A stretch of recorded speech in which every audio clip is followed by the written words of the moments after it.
Hey, I'm Alex Radcliffe from Board Game Co. And today I'm doing 5 quick reviews on 5 family-friendly board games that we've really been enjoying. I find family-friendly games are always a tough category, kids games in particular, because, well, kids naturally enjoy games, or I guess it depends on the kids. My kids naturally enjoy games to a large degree, and so while they aren't always in the mood of a game, when they sit down and play something, they're like, that was fun, we absolutely have to keep it and put it on our shelf full of games, which I'm always happy to do so. Except the downside is, over time, many of these games aren't requested. Many aren't chosen because their shelf full of games is larger than their actual ambition to play them at any given time, and so many games get temporarily put on the shelf of games we are keeping, only to then, a year later, after no one's asked to play it even once, to slowly move away. And while that's true, these 5 games are being picked by myself. These 5 games are being picked by me from the games that they have added, from the games that they have enjoyed, from my kids and I that we've played together, we've enjoyed. These are 5 of them that I think will last a little longer. These are 5 that, some of them are newer, some of them are not so new, but they're new to us playing them together. But they're all 5 games that I think are more enjoyable for me, less of a chore for me to play. And I think they have more replay value in terms of their general ability to play them and enjoy them, the fact that they are not overly long, the fact that they have some built-in variety to the experience, and the fact that they are ultimately games that I think are more likely to sit around for at least a little bit longer. And no particular order to this list, we're just going to start off the bat with Here to Slay. Here to Slay, coming to you from Unstable Unicorns. Company brought you Unstable Unicorns. They have a bunch of games that they've been making. They have Happy Little Dinosaurs, they have Here to Slay, they have Unstable Unicorns, and they have that other big one that was just on Kickstarter I don't remember, and they may have others. But Here to Slay is one of those games in which you draw a card, play a card, draw a card, play a card, a genre that I tend to be, I would say, more critical of in general, because I don't find it to be that rewarding of a genre, and that's probably a bit true with Here to Slay as well. It's draw a card, play a card. You're trying to get the variety of classes in play, you're trying to do so before the other players, you're going to play cards to get in each other's way, then you can play cards to interrupt the people trying to get in each other's way, and you can constantly go back and forth with this draw a card, play a card mechanism, where you're just going to do something every single round, as you try to gather the various characters you need.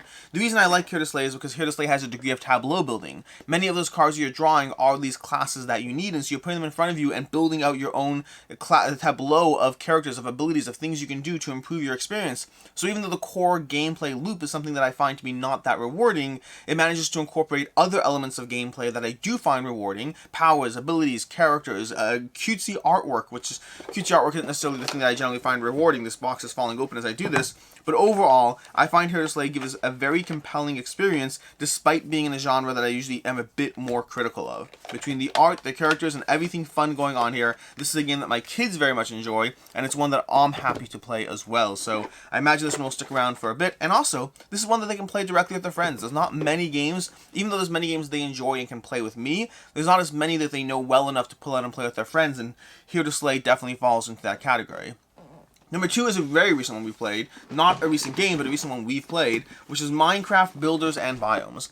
Minecraft Builders and Biomes is from Ravensburger. It's bringing you the Minecraft experience, well, Minecraft adjacent experience. It's giving you Minecraft. It's giving you Minecraft in a board game as you lay out a map and as you try to basically build out terrains and build buildings and wander around fighting various enemies and collecting various cubes, those, little Minecraft type cubes of materials that you're then going to use to build things out. The core gameplay loop is taking actions to move and fight or build. Fight, collect, build, fight, collect, build. That's the core idea of what you're doing, but how you do those things is where you're going to try to win the game.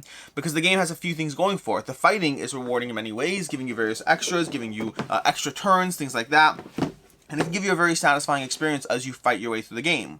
But you can also get a lot of points from building out buildings and matching terrain types. The game is going to go through 3 phases of scoring, each phase giving you different things you're prioritizing, and the problem is, as you build, you're always building towards all 3 things inherently.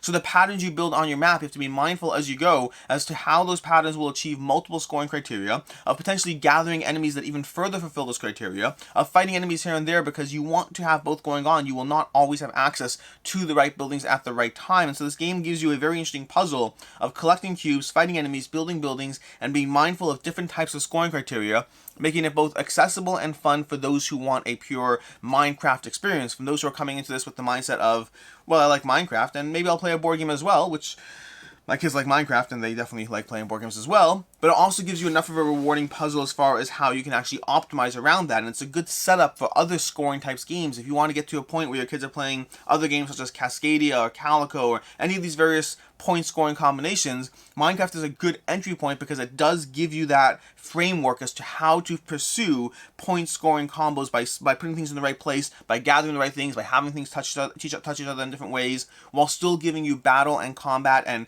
forging weapons and things like that with a push your luck combat mechanism that is fun, that is luck based to a degree, but also controllable, giving you mitigation around that. It's a little bit of deck building, a little bit of scoring, a little bit of everything, all wrapped in a Minecraft theme. This one did better than I expected it to because it was Minecraft from Ravensburger. I thought it would be a mass market accessible game, and it's actually really not bad. Not my personal favorite game, not by a long shot, but one that I'm happy to play with my kids and really enjoy this one. Then we have Rush Out from Sit Down Games. Rush Out is the newest, no, not the newest. Rush Out is the second newest game on this list from a pure when it came out stance. But Rush Out is one that we've really been enjoying in this one versus many real-time, fast-paced, not dexterity, real-time, one versus many real-time experience. This is coming to you from Sit Down Games, and Rush Out is a game in which what you're doing is you are going to have one player taking on the role of the dragon as the other players take on the roles of various adventurers trying to defeat the dragons. That's the concept, the theme, but the practical aspect of the game comes down to rapidly playing cards to achieve your own personal objectives on your boards. Each player, or the team of players versus the player, are all playing cards rapidly to match symbols, and the dragon character is trying to do so to do their own things, the adventurers are doing it to their own goals and pursuits, as you go through a bit of a campaign-light experience, a progression of missions, all of which in which you're trying to take down the dragon or defeat or negate the adventurers who are trying to take down the dragon. It has real-time, fast-paced stuff. It has cutesy art, very appealing art. It has a general style of trying to figure out how to. It has a cooperation element to it, where, especially the way I tend to play this game, is I tend to play this as me being the dragon against all the kids being the adventurers. And I don't know if it's necessarily structured as a kids game, but for us it's been a kids game. But in general, I find that I play the dragon against a bunch of children being the adventurers, and I don't really have to modulate myself that much as far as making sure that they have a fighting chance. Slight adjustments to just playing one card to drop slower is often enough to have the team together working against me and just play those cards in this basically spit. It's spit in a board game. It's real-time matching and trying to go from there while being mindful of the impact of what you play and how it will change the board for the next thingy, while it also has a campaign aspect to it that increases and adjusts what you're doing as you play through it, unlocking things as you go. That's Rush Out from Sit Down Games. Been a lot of fun, and it really has the children working together in a cooperative style, but almost more cooperatively than a regular cooperative game, because there's something fun about teaming up against the adult in the room, which probably should be more disturbing to me than it is, but that's Rush Out. Next up, we'll have the actual newest one, which is Catch Don Falcone. Catch Don Falcone, which is a very recent addition to our collection. This one just showed up this past week, but we've really been having a lot of fun with this one. Catch Don Falcone gives you the same thing you might have enjoyed such as games like Tsuro or games like Indigo, but I think it does so, and Indigo is a family favorite for us. Tsuro is one we've never really kept because we prefer Indigo, and Catch Don Falcone I think gives you that exact same experience, but in a even better theme, at least for the children. Because practically speaking, what's happening at Catch Don Falcone is you're playing down little road tiles on the board, but you're doing so with the mindset of one player is trying to escape prison as the escaped convict, and the other players are all operating as the police trying to capture that escaped convict before he escapes from the map. This game gives you multiple ways of playing the game, multiple modes of difficulty in terms of how to jump into the game, although I will say I do find the rulebook is more confusing than it needs to be, as it tries to teach you 5 different versions of the game in a linear fashion, which I just don't find works very well. I wish the rulebook had given you 5 different rulebooks. I think that would have been much better. I made my way through it, but for a game this simple, it was confusing. It was more confusing than it needed to be.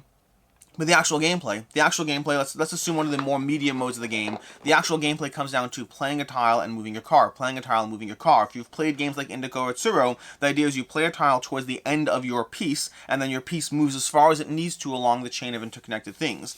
It has a little bit less looping and crazy things like that as Tsuro or Indigo does, so you don't have as many of these longer, crazy, dramatic turns as you move halfway across the map, which I do miss a bit. I wish there was more of that in this game that would add to the experience for me.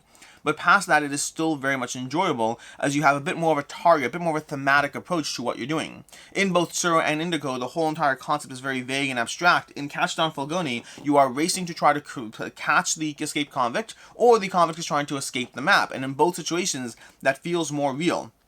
And you're playing these tiles, trying to work together, and again, it has the cooperative one versus many element because the police are working together against the convict, but the convict has more tools at their disposal. It is thematically very fun. It's fun to lay out the tiles on the map. It's fun to go through the whole race. You'll have these moments of pulling up next to the police car, but you're next to the convict, but you're in the wrong lane, and so you have to keep going and try to find a way to circle around and circle back. And then once you're done with that, you can level up to a more advanced version of the game that I don't recommend at first, but is definitely better for me, at least I find. Is that when you should have a bit of an action selection mechanism, which gives you a little bit more strategy. Still the fun, same layout and process, but a little bit more strategy and control over the game, which I personally prefer a bit more. This game gives you multiple ways to play, confusing to learn them, but multiple ways to play, and overall is a really satisfying, another iteration of the Tsuro Indigo genre of play a tile and watch things just move slowly across the board, but it is very, very rewarding as it does so.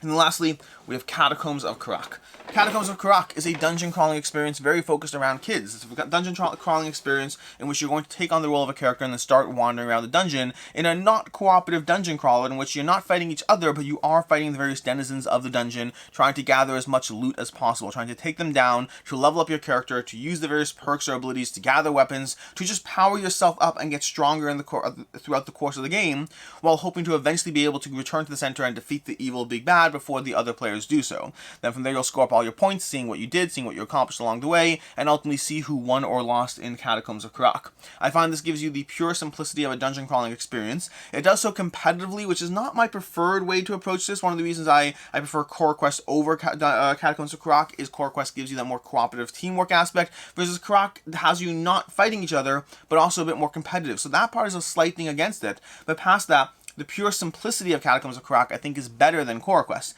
I think Core Quest is actually a little bit of a step ahead as far as how accessible the game is, and probably needs more of an adult running the experience, versus Catacombs of Karak is one that my kids can easily run this themselves. Now that they know how to play it for the first time, they can easily run this one themselves. They can simply pick a character, read their one ability, dive into the dungeon, and then gather the various equipment and gear and level up as they take down stronger and stronger monsters, being mindful of the various actions they can take a turn as they can wander around, trying to defeat things, trying to gather treasure, trying to find that key to open the chest, trying to find the portal to jump from here to there. It is a pure, simple dungeon crawling experience. Age 7+, players 2 to 5, time 45 minutes. I don't know why I'm reading that off the box this time, but it's very accessible. I highly recommend Catacombs of Karak. It's been very enjoyable for myself and my family to dive into. And these are the 5 games. These are 5 more recent kids games that are not the recent kid games we've added to the collection. Those we have more of, but more specifically are the recent children's games or family-friendly games that we've added to the collection that I think are more likely to sit around for a decent amount of time. All of them are very enjoyable. All of them are a lot of fun. All of them gives different elements as to what kind of experiences my kids or I want at any given point. And they're all solid family-friendly games. Until next time, I'm Alex Radcliffe from Board Game Co. I hope you found this video helpful, and as always, I hope you have a good one.